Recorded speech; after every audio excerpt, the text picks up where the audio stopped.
Good evening, everyone. My name is Max. I'm not going to introduce myself anymore because Jackie did such a wonderful job already.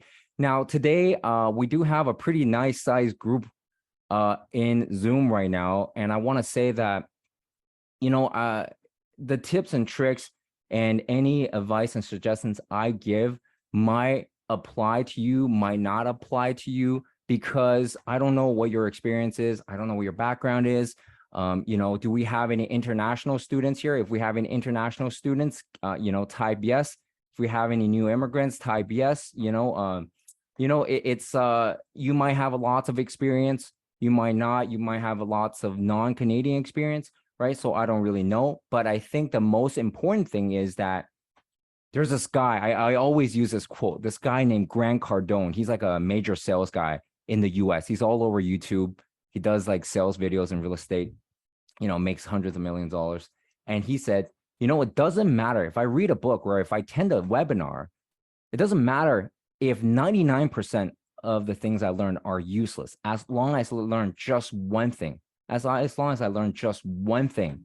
And if that one thing can help me in my business, right? Doesn't matter if it's 1 year from now, 2 years from now, 5 years from now, then this entire the rest of 99% doesn't really matter. The entire seminar, webinar, book would have been worth it. So I hope that's the mindset you have today. So some of the things I'll teach might be more applicable than the others.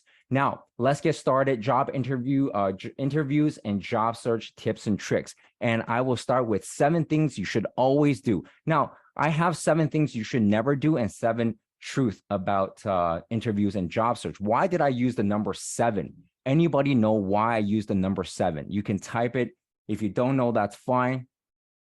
Okay, so use a random. It's a random number. I just used a random number. It could have been 8. It could have been 6. It could have been 10. My point was, I was trying to have something very specific for my audience to focus on.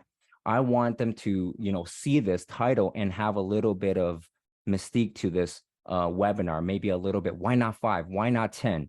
Right? They will think specifically. Yes. And also lucky 7. Thank you, Jimmy. Specifically, why this and why that. The point I'm trying to make is you want to be specific and you want to be impactful.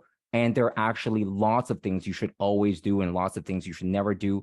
And there's a lot of truth and a lot of realities in your world, in your reality. Okay. Which leads to my first point: be specific and be impactful. Now, I use the word 7. I use the number 7, right?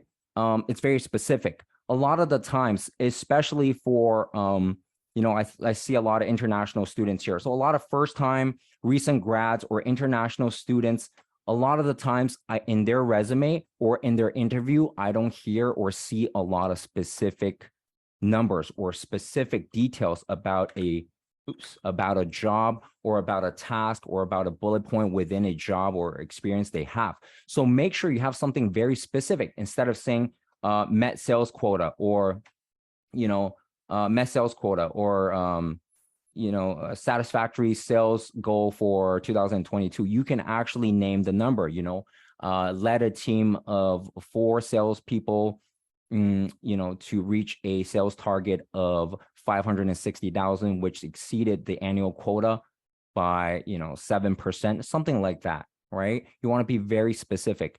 And it leads to my second point. You want to be very impactful. Now, do not, on your resume, on your interview, do not use weak action verbs. Okay, I'm going to type this out. Weak action verbs. You don't want them to, weak action verbs. You can actually look on the internet. You can Google weak action verbs for interviews, strong action verbs for interviews. Make sure you don't use the weak action verbs. Weak action verbs would be, I worked on this project. I participated in the development of, or, I assisted. These are weak action verbs. You want to say, I spearheaded, I created, I oversaw, managed, I curated, I liaised. These are powerful action verbs, and it's actually more specific as well. So you want to be specific and impactful, okay? So let's go to the second tip. triple check your resume with double I's. Okay, triple check with double I's. This is actually very it's actually a pretty funny thing. It applies to somebody right out of high school. It applies to somebody who's applying for a senior or senior management position. I'm actually surprised. Sometimes I'll see I have this one client going for a like board of director job, and she's supposed to be like really she's really excellent, amazing experience, right? It's funny, her initial resume she gave me, I said, did you double check this? She says, yes, there's no spelling mistake. I'm like, okay, there's no spelling mistake, because she ran it through Word. But then I was looking, and it's funny. So it says one of her job experiences, the bullet points were all square, right? We're all square, square, square, square. And then the next bullet points were star, star, star. And then I'm not kidding, the final bullet points were actually all circle, circle, circle. So I think she was like kind of changing it back and forth. And then for some reason, she had like 3 different types of bullet points, which is just really kind of odd, right? But then I told her, and she's like, oh, I didn't even see, right? So triple check your resume. This is like basics. This is resume 101, right?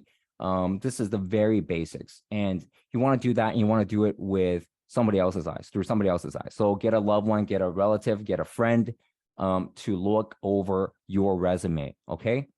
You don't want to have like resume errors while you're in the interview, okay? So really, really important. Now let's go to tip number 3, okay? What you should always do, have a pre-interview ritual and a post-interview procedure. All right, let me see in the chat. Anybody, just type, do you get nervous before an interview? Anybody get nervous before an interview? Anybody? Just type yes. You can be honest. Let's be, of course, yes, yes, okay. Shoot, I get nervous. I'll tell you, I've done 800, I counted last month. I did 800 presentations during COVID, which almost 800, 766. But, and I tell people I get nervous every single time. So really important to have a pre-interview ritual to calm yourself down, to relax yourself.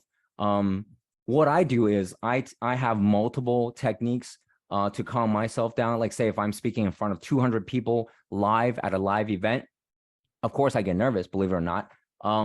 And what I do is we start with something basic. Breathing technique, very basic, right? Everybody starts with a breathing technique. Next, if breathing doesn't work for you, what I do is I find the coldest surface. I find the coldest surface in the office or in the interview room, like say the floor, if it's a marble floor or wall. I put my hand on the coldest surface, right? Just open up and breathe 10 times, right? And count backwards. Really helpful. The cold actually focuses my mind and keeps me calm, right? You don't want to be hot, because when you're hot, you get, you know, your heart rate goes up. You want to be in a cool environment, right? You want to be calm. So you want to find the coldest thing possible. Another pre-interview ritual, very important. Have a visualization technique. Have some sort of visualization technique. Visualize yourself in the best, in your best format, right? Just close your eyes, visualize yourself in the best, absolute best format, okay? Think of yourself doing really well, right? Performing to your best during the interview, right? Looking cool. Just pretend like you're in an interview movie or something directed by you, all right? And what I do is that I visualize a bit, but I also have I call it a positive reinforcement with physical reinforcement. Positive reinforcement with physical reinforcement. So what I do is like, I don't know, what's a physical reinforcement? So pound my chest, right? Clap my hand. That's like physical reinforcement. And I'll say something positive, right? Just the interview, just the interview, just the interview. Or you can do it, you can do it, you can do it. I'm the best, I'm the best, I'm the best. Sounds really stupid, but trust me, it's just, you have extra anxiety. And when you do something like this with positive reinforcement, it actually creates some endorphins in your mind, right? The physical movement along with the positive reinforcement. That's really helpful. All right. So let's go to post-interview procedure. We need a post-interview procedure. What do I mean by that? A lot of people post-interview, oh, I did so well. This is awesome. They just go and they go for a drink. They go to celebrate. They call their friends. I'm done. Or, you know, they did really poorly. oh man, this is terrible. They're just sulking. They're watching movies. They don't want to listen to music, and they don't want to think about anything. No, immediately after the post interview, what you want to do is maybe take 5 minutes somewhere, maybe not in their office, just in the lobby, get a notepad, breathe, and said, okay, so interview questions, maybe write them down. And then under each one, score yourself out of 10. Score yourself out of 10. Okay, so this question didn't do too well. This question didn't do too well. Okay, behavioral questions, not so strong on. Okay, so evaluate yourself realistically after every post interview and think back what you could have done better and make a quick note, even just one note, right? One. All right, next time, don't look down so much. Next time, don't look down so much, right? Just write that down. And then for your next interview, read your previous notes, right? When you're preparing for the next interview. Quite important for this, I find. All right, so let's move forward to, all right, really important for a lot of, I would say a lot of newcomers to Canada, a lot of international students. When I coach people, even people with lots of experience overseas, right? This tends to happen, I find. What happens is that they're a little bit on the shyer side, right? They don't, I think attending networking events, super, super important. Attending anything related to your field. If you're in accounting, if you're in computer science, right?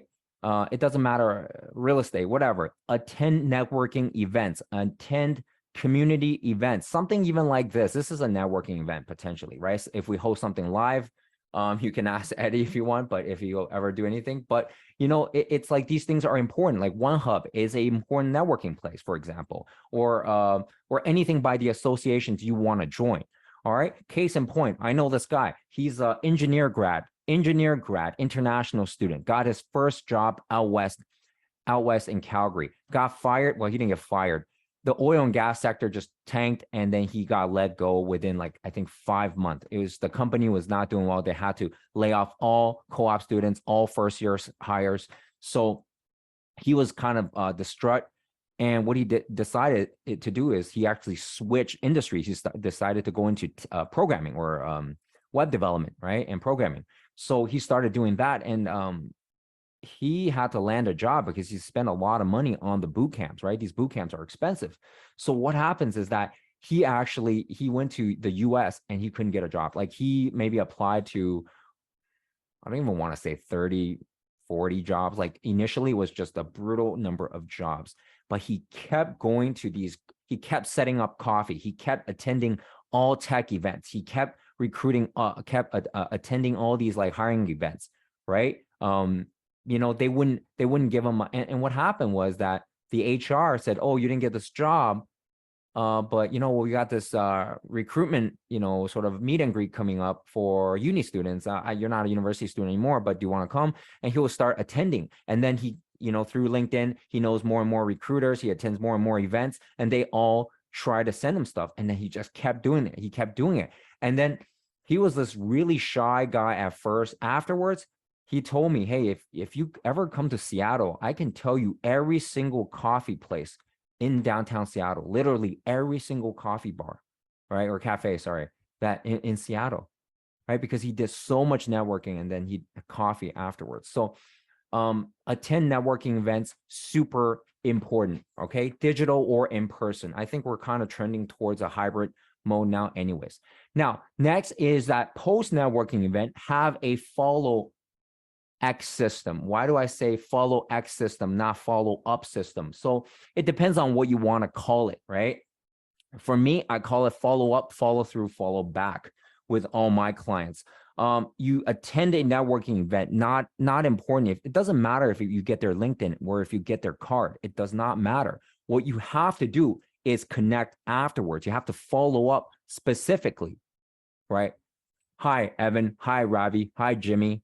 It was great meeting you at, the OneHub networking event. I thought it was really cool when you made the comment about something specific, right? Name something like very specific to your conversation. I just wanted to say hi and add you on LinkedIn. I look forward to connecting with you shortly, right? Or something like that. And then you can follow up. That's the follow up part. And then you follow through maybe a month later. Let's say it's Christmas or it's Chinese New Year's or whatever, right? Eddie, happy Chinese New Year's. I know you're a busy guy. I wanted to hope everything's well. I was wondering if you had time for, a 15-minute call or a quick coffee. Love to pick your brain and rely on your expertise on something. I am graduating very soon and I'm looking for this. It's like if you ask politely, people are busy. A lot of people are super busy, but if you ask politely and you will kind of be in the back of their minds. And make sure you start your follow up on LinkedIn. Please, please, please, always add a message. Always add a message when you add people on LinkedIn. It is like, I don't know. It's I don't know why people don't actually message the person when they add them. It's like it's a relationship. It's a relationship website. You're building a relationship, right? Do you just text people randomly, like, with an empty message and say, add it? You don't, right? So you want to add a message when you, especially if you're a student, especially if you're a job seeker, especially if you just recent grad, right? Hi, Eva, I just recently graduated from U of T engineering. I know you're the head of whatever, and I would like to, I was wondering if it's okay if we connected on LinkedIn. Like, just ask really politely. If you do, most people will actually say yes. You get rejected on LinkedIn because one, people are like, why are you adding me? There's no relation, right? And if you don't give them any contacts, if you don't give them any idea, like, why should I add you, right? I don't know you. And a lot of people have that attitude, so they just leave a bunch of things unaccepted on LinkedIn, right? So, but if you add a really nice message, most people will be impressed by politeness, right? To at least add you. All right.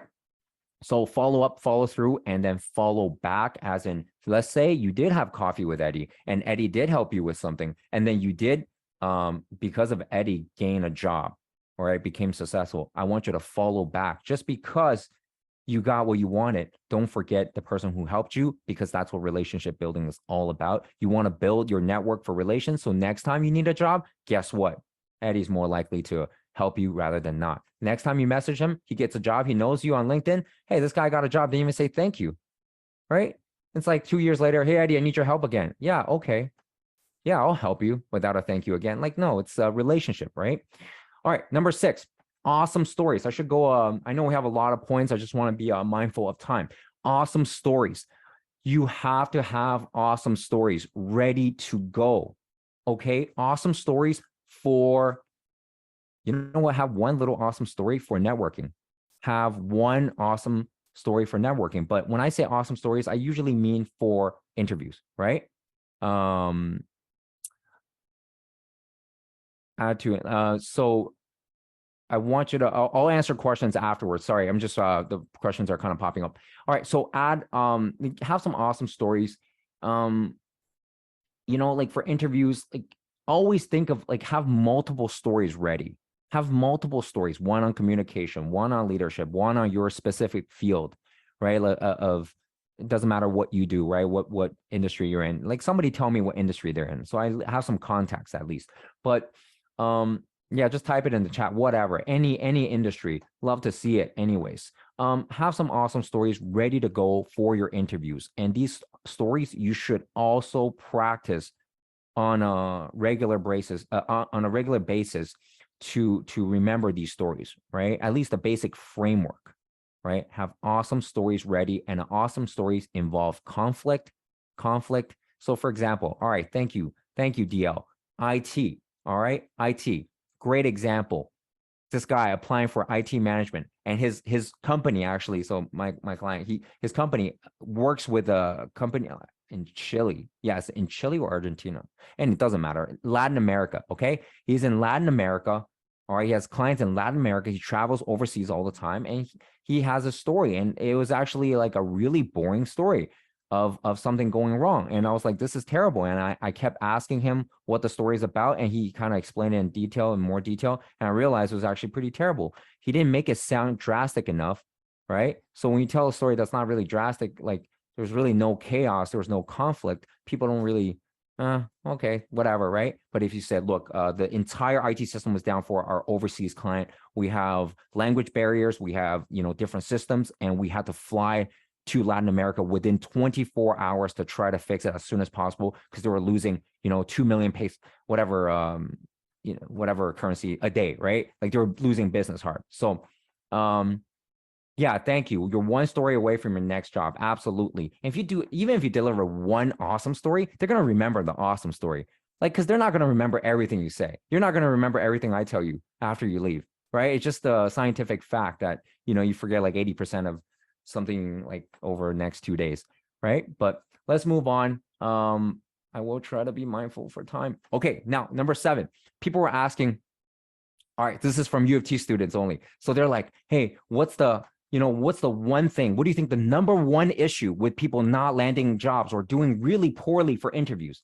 Not landing, let's just say for interviews. What's the number one issue? Why people are not prepared for interviews, or one thing they can do to, prepare for interviews? Well, prepare. Okay, prepare. Okay, Max, thank you. You're Captain Obvious here. Prepare. Yes, prepare. Obviously, I get it. What do you mean prepare? Prepare. Most people don't prepare enough. They under prepare. They don't practice the questions. They don't write down their stories. They don't have scripted stories. They don't study how to answer behavioral questions, right? They don't understand some of the, maybe like the basics, some of the, even the basic questions, right? Like tell me about yourself, right? Something like that, right? They don't even understand things like that. So like they under prepare, or they just read about it. Oh, this is how you do it. Oh, STA. Okay, the STAR system. Okay, situation, task, action, result. Got it. Okay, that's what I'm going to do for my stories. They don't actually script. They don't even mock. They don't look in the mirror, right? They don't do a lot of these things. And they always prepare like maybe a day before or 2 days before, right? I'm talking about prepare. If you're if you're looking for jobs, always prepare, right? Prepare, always be in preparation mode. Yeah, really, really important. Prepare and have a system that you prepare with, all right? Not just randomly prepare. Have a system. Today, I'm going to work on this. Tomorrow, I'm going to work on that, right? I'm going to work on behavior. I'm going to have what do you call this? Elevator pitch, right? Something like that. Very important to do. And I think the students, like they were like master students, and they didn't prepare as much. Some did more than others. Some really prepared, and you could tell the difference during an interview. And trust me, when you prepare for one job and you like practice nonstop, right, for a week or 2 weeks in advance, you're going to be so much better coming out of that interview for your next job interview. It's just so much better, right? All right, let's go to 7 things you should never do. I will answer questions afterwards. I do have like a lot of comments I want to like kind of address, but I'll do it after. Okay, 7 things you should never do. And I'll say like some of them are maybe just my opinion that you should never do. Some are okay, let's start with the definitely not do's. Okay, so this is very basic. Everybody should look. I mean, if you look at a lot of YouTube videos, a lot of online articles, you'll see like a top 10 things not to do, top 10 things to do, and they're pretty correct most of the time. Let's start with interview etiquette, right? Or just etiquette in general. Okay, never be late. Oh my goodness, please do not be late. It's unbelievable how bad it looks, and you're done. Pretty much you're done if you're late.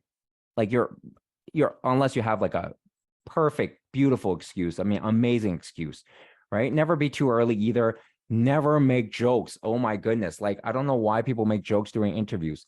I make jokes during interviews, or I made jokes during interviews, and it worked. And it's not always going to work. And I made jokes during interviews.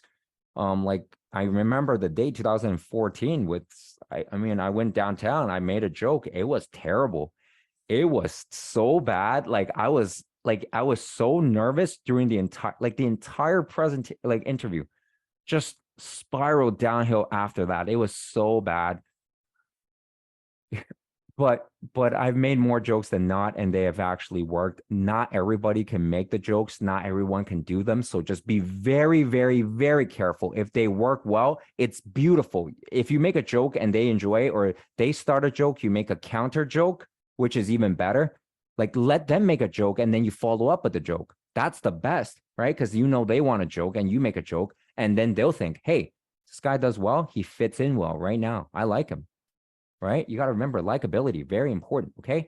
Oh man, so many things. Fashion, interview, dress code. Please get a nice pressed, clean shirt.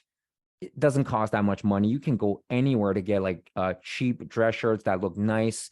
I mean, Winners, geez, Winners is so cheap for like designer shirts. You can get one, even if you just, you're a student, if you don't have too much money. You can get like cheap suits that are fitted. As long as they're fitted and clean, it's okay. They look okay, right? Not hygiene. No, oh, please, not too much perfume, cologne. Oh my goodness, that's like the worst, because you're kind of distracting people from what's important. You don't want to like be over scented. Please shower. I know these things seem so obvious, but I've just seen so many things, and I just know it's obvious. It's the what's the quote? Common sense is not so common, right? So all right, let me go to my next step. All right, use fancy designer, posh, chic resumes. All right, let me ask you this. All right, which one looks better, number 1 or number 2? All right, let me know. Number 1 or number 2? All right, somebody type in number 1, number 2. All right, we have a lot of 2s. I'm very happy to see a lot of 2s. Number 1 or number 2? Okay, I'm really happy. I see some ones. All right, so number 1 was some like a lot of people think, hey, look, number 1, it's very designer, it's very posh, right? How come this looks so much, it stands out so much more? Number 2 is so basic, right? Okay, I'll tell you this. There's one thing, 3 letters, ATS, okay? Okay, automated tracking system,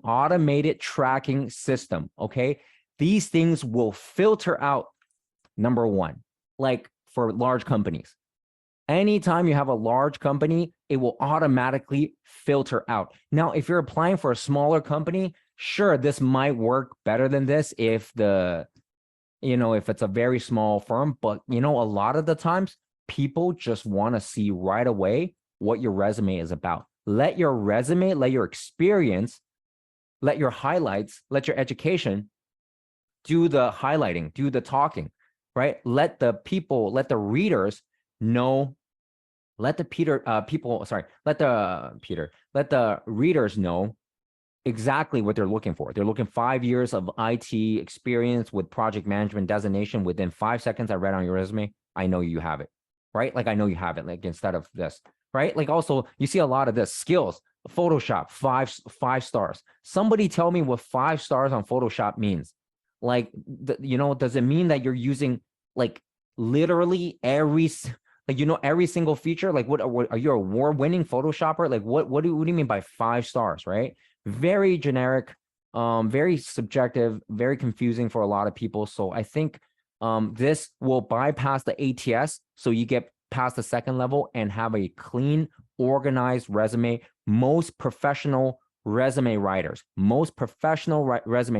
I speak to, right, prefer this, right? I'm not specifically a professional resume writer, but I know a lot of friends that are in that field. And when they look at this, they prefer this way more than this, right? So I speak to a lot of HR, they prefer this a whole lot more. And so does the AI when they scan, right? So very important. So remember, don't use the fancy designer, whatever resumes. Some will actually ask you to pay money for a template. Oh my goodness. No.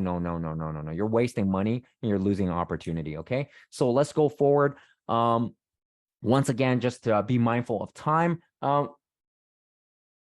Listen, it's like, I always like to say, job search and interview is like kind of like you're going on a date, right? But the point of the date is to get a job, not to get a boyfriend or girlfriend. So remember, if you're talking to one company, if you're talking to one person, do not just have one resume, have one cover letter, or have one application. You should have multiple specific, catered resume, catered cover letter, and application. And tailored to the job specific. Okay, they will put in the job description. If they don't, I mean, I've seen some really poorly written job descriptions as well. Then that's fine, right? Actually, that's even better. Sometimes they're shorter. They're very precise on exactly what they want, right? You can just put it in. I'm good, right? You can double like 2 points for each thing they're looking for, right? So easy. All right, let's move forward. Now, a little bit of audio and video tips. Like if I'm in my office, it'll be a lot better if I was in terms of audio video. But like I had tried to set up a a home office, right, with Zoom. I have a green screen. I have a pretty okay mic. I have nice like they're decent headphones. They're pretty nice headphones. I like them.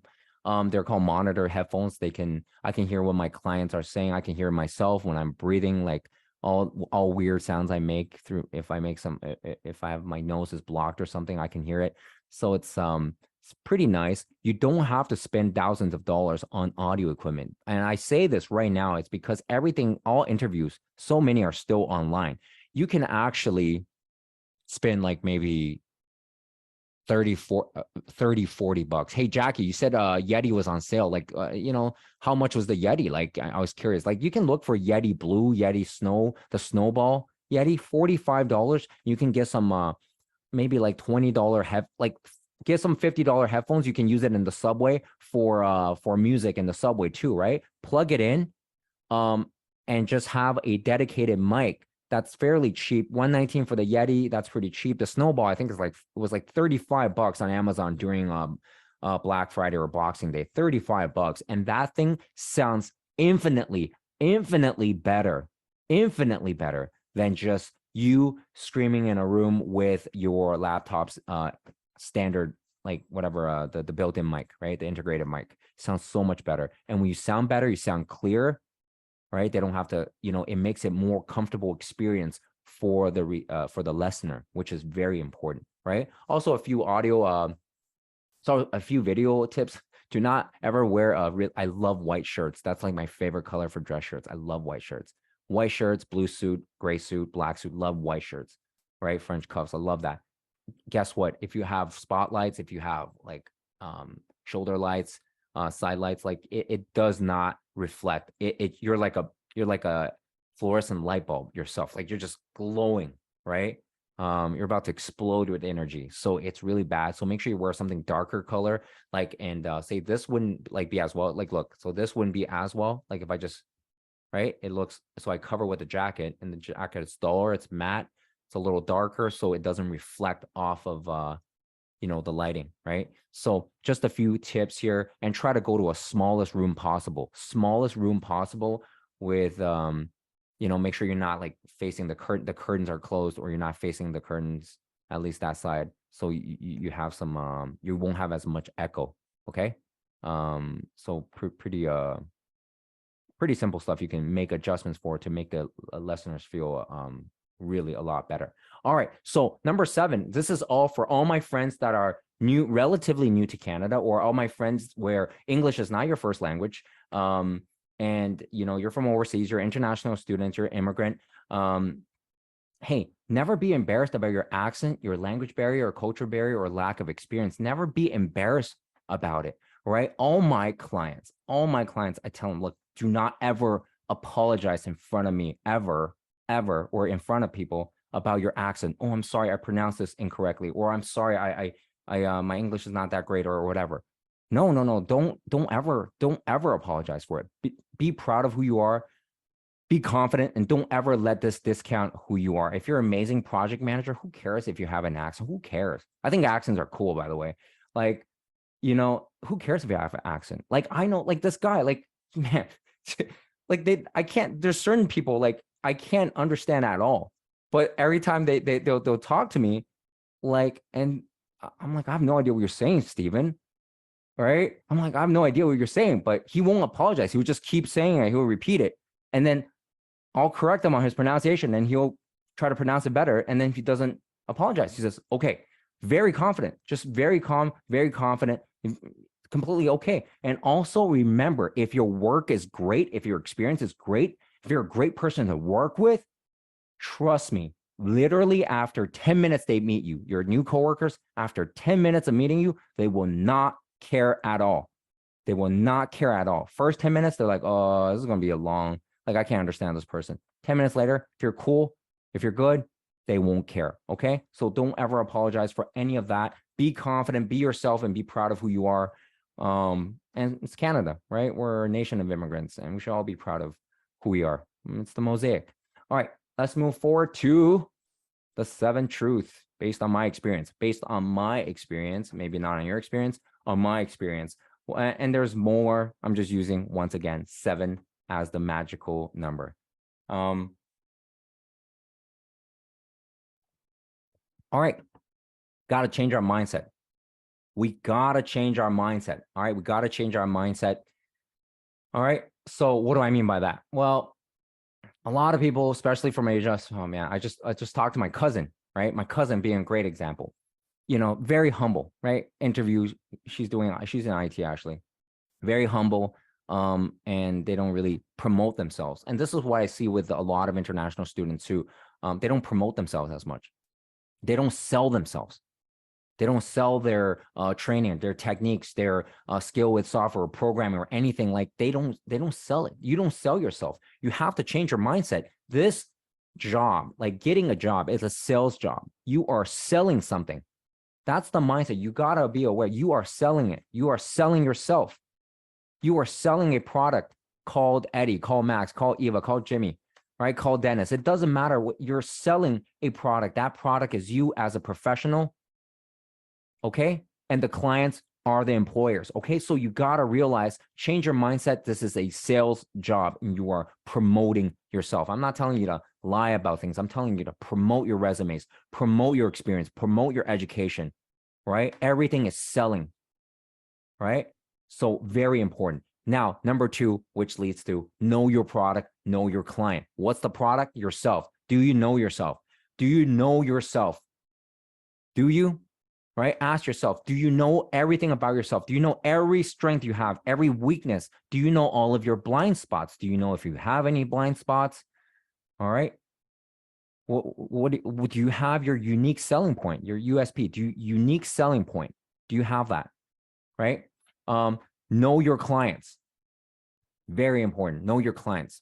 All right. What do I mean? Well, you apply for a job, you got to research. Right? You got to research. You cannot go into a job being ignorant. You have to research the client. You have to research the job. If it's CIBC mortgage, go to CIBC's website, read about CIBC, read some stats about mortgages, right? Read what their positions are, read some news and announcements by the chief economist relating to mortgages, relating to risks, right? Like in CIBC, look at their annual report. Go to their annual report. Read how much outstanding mortgages they have. Look at their highest GIC rate and look how much, appetite they have and how much more, what's their strategy going forward, right? And, know this and, throw that in during the interview,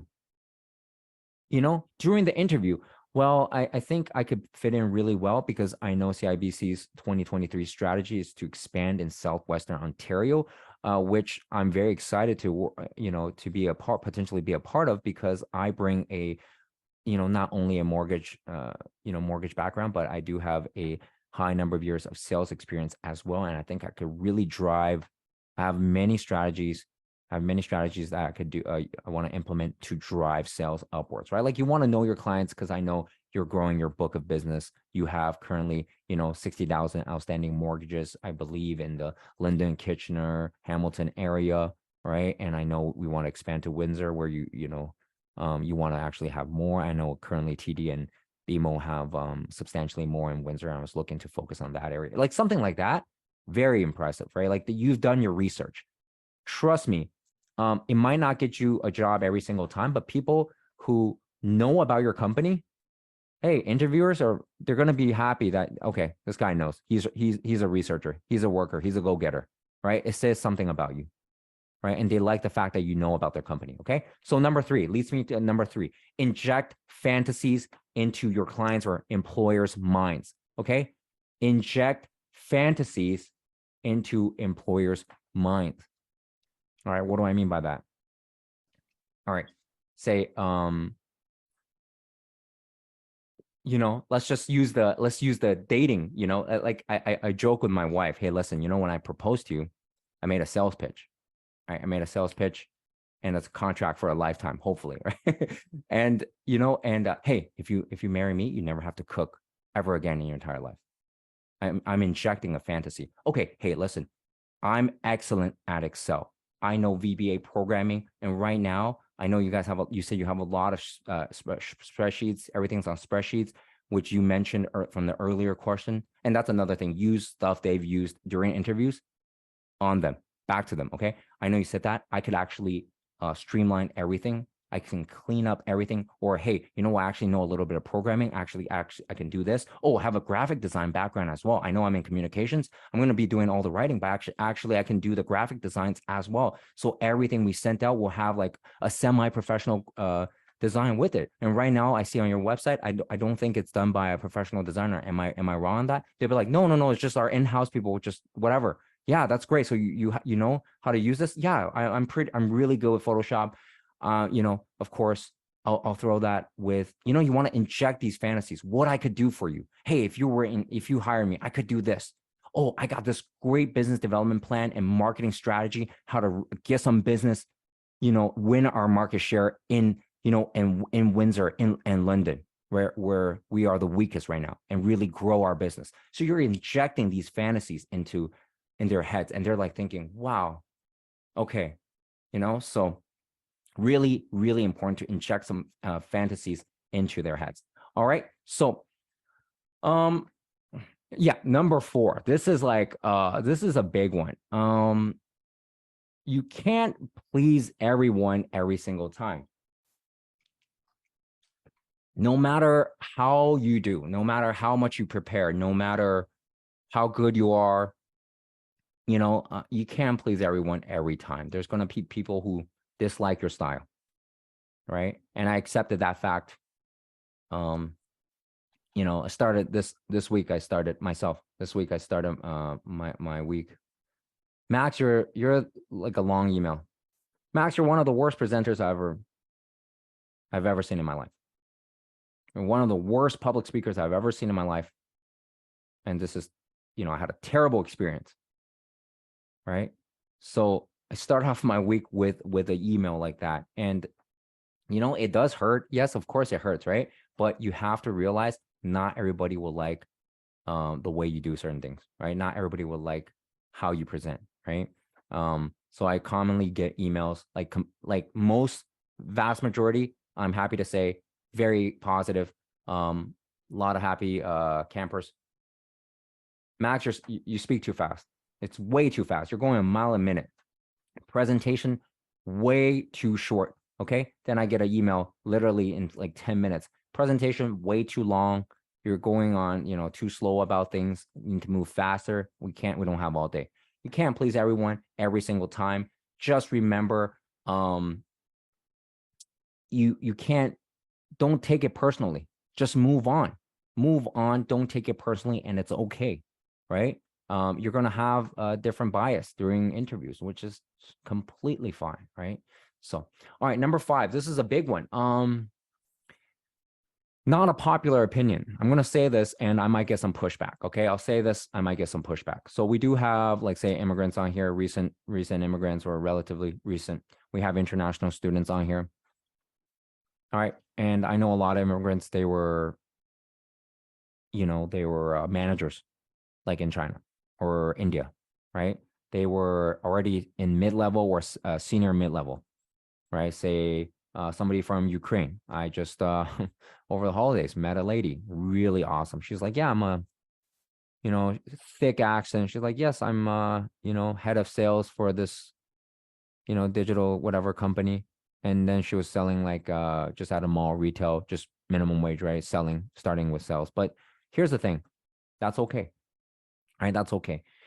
When you come to Canada, I'm going to say this is going to be an unpopular opinion. Really, you might have to go down a level or 2 before you go up. You're going to have to go down a level or 2 before you go up. The reason why I say that is because sometimes you're competing with people who have, you know, there's no language barrier. There's no cultural barrier. They're familiar with the business acumen in Canada or in North America, and their experience and their education is all directly in Canada. So these people are relatable to the employers. And you're competing with people like that. And I'm not saying you shouldn't expect to get a job. I'm just telling you, this could be a reality. And what you have to do is you might have to go down a level. If you're a manager, maybe you go down to associate. If you're associate, maybe you go down to just the entry level, right? And trust me, I've seen this time and time again. People who are excellent at their jobs, they will eventually move up much faster. You are competing with people with, maybe if you start at an entry level, you're competing with people with no, you bring like maybe a decade of experience. You're competing with people with no experience, right? Like say a sales job, for example. You'll be a sales manager in no time, right? You'll be a sales manager in no time. So, yeah, and I think it's tough, right? Me myself, I had the same experience, but in something else. I was an entrepreneur for a long time, and then I decided to do a semi switch in the fields, because I had a family family member pass away and decided I don't want to be in business. I want to slow down. And I changed careers for a while and I had to start at the bottom again. But then, it's just really fast. You move up really fast. It's just a lot of immigrants. And I know this, my dad was a PhD, and he had to like come here and do, he had to serve at a restaurant for the first year before he started getting teaching positions, right? Like, it's just, that's the way it is sometimes. If you can actually stay in your own field, that's even better. Okay. So also, it's okay to go lateral. It's okay to go lateral. Okay. It's okay to go lateral if say you're in IT, but you decided to go to, and this is a perfect one actually. Hey, for all my IT people here, I'm sorry, I'm picking on you a bit. For IT, hey, if your company has a sales job, like if you have a sales background and an IT background, and you're like, hey, why don't I go sales? But IT, let's say you're making 100,000 on your IT job, but the sales only makes 80,000, but they give you bonus, but you're going kind of down and lateral down a little bit. Trust me, you can actually spike up because it's the amount of your unique talent. You can actually go lateral and you go up. So you go sideways and you go up, or you go backwards to go up. It doesn't matter, right? Eventually you're going to go up because if you're excellent, you're going to go up. Okay. So, and do not be fearful of rejections or anything, right? Number 7, mentally be prepared mentally for a long fight. Do not think I'm going to get a job instantly. I'm going to get a great job instantly. Yes, if you can get one, perfect. I'm not saying you can't, and I hope you will, and it'll be so awesome, and because you're awesome, but mentally prepare yourself. Look, I'm here for the long haul. I'm here for the long haul, right? I'm here for the long haul. And it's really important that I prepare myself for this. I need to prepare my communications. I need to prepare my resume. I need to prepare my elevator pitch, my interview skills, my networking skills. Let's start with a clean LinkedIn, fresh LinkedIn. I need to get a headshot for LinkedIn, like preparing myself. I'm going to network. That's what the guy in the coffee guy in Seattle did. Long haul. He was there for 6 months drinking coffee nonstop. He was just like, he was there. And now he got a job at now he works at a really nice company, right? He works at a really nice company, right? Not Fortune 500, Fortune 10 company, right? So IT guy, super happy, but like it took him forever. And he did actually get a lower job and then moved up, switched jobs, kept switching. And it, worked out tremendously for him, right? So mentally be prepared for that. And this is number 7. All right. This is actually the quote I want to tell you. It's treat job search as a full-time job. Treat job search as a full-time job, and you will not be unemployed for long. Treat job search as a full-time job. All right. Your job every day, get up, have a system. Hey, get up 8:30, go run 15 minutes, shower, coffee, come back 9:30. Hey, it's 9:30 to 5, 9:30 to 4, 9 to 5, whatever. Have your own schedule, find jobs. Today, I'm going to go to one networking event. I'm going to apply for 3 jobs. Really nice, catered, specific jobs, rewrite resume, right? And then do that. Okay. So, treat it as a full-time job. It's really important you do that. And if you can do that, I mean, yeah, reality is you'll land a job very soon, right? So have a strategy ready, have a system ready every day, have a schedule, have off days, right? You can have weekends, you have off days, right? You're your own boss at that time. So you're the boss of your own unemployment. or just to job switch, right? Other than that, I think there's a lot of things I could have talked about. There's a lot of things I think some are kind of obvious, some maybe not so obvious. If you want to just keep learning, go on YouTube. There's multiple videos that are good. Go on these workshops. A lot of them are great.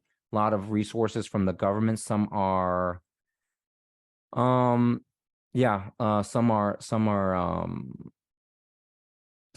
Some are, I don't know. I don't want to bad. Some are good. Some are not so, I would say it's not bad. It's just generic, which is okay. Lots of resources on internet. And of course, I want to give OneHub a shout out. OneHub growth, especially, and OneHub in general, creating community, right? Serving community. And really, that's why I'm here today, just to help out the community in general. Other than that, let me answer some questions, okay? So